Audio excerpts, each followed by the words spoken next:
राधे राधे महाराज जी। महाराज जी, आप कहते हैं कि जो बड़े बड़े ऋषि मुनियों के ध्यान में भी प्रभु सदा नहीं आते, तो हम जैसे गृहस्थ के जीवन में कैसे आ सकते हैं महाराज? यही यही आश्चर्य की बात है कि वो बड़े बड़ों के ध्यान में नहीं आते, लेकिन आगे जो पंक्ति लिखी है उसको ध्यान से सुनिए।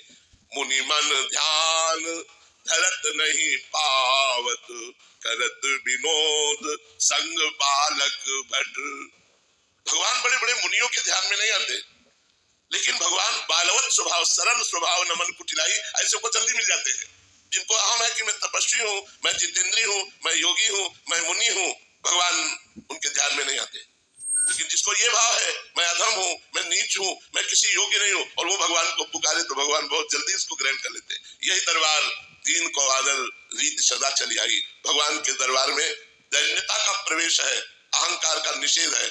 इसलिए बड़े बड़े मुनियों के भी हृदय में तपस्या का अहंकार होता है।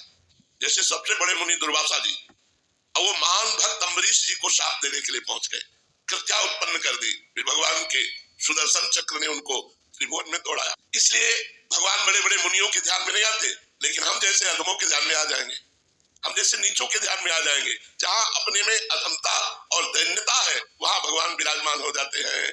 देखो, राजसूय यज्ञ हुई, ध्यान से सुनना। राजसूय यज्ञ में एक शंख रखा गया था कि जिस समय यज्ञ की पूर्णता होगी तो शंख अपने आप बज जाएगा। तो ब्रह्मा जी भी यज्ञ में थे, भगवान शंकर भी थे, बड़े बड़े ऋषि मुनि थे, सबने वहां भोग लगाया, लेकिन शंख नहीं बजा। तो युधिष्ठिर जी ने भगवान श्री कृष्ण से पूछा कि महाराज शंख नहीं बजा, तो उन्होंने कहा अभी यज्ञ पूर्ण नहीं हुआ, क्योंकि किसी अकिंचन महाभागवत ने प्रसाद नहीं पाया। बोले इतने बड़े बड़े सिद्ध ऋषि मुनि आए और उनके प्रसाद पाने से शंख नहीं बजा, और अकिंचन भक्त, तो कौन ऐसा अकिंचन भक्त रह गया जो राजसूय यज्ञ में निमंत्रण नहीं दिया गया?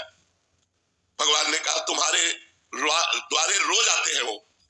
बोले प्रभु ऐसा कौन भक्त है जो रोज दरवाजे आता है और मैंने उसका स्वागत नहीं किया? तो बोले आपके यहाँ झाड़ू लगाने वाला स्वपच वाल्मीकि।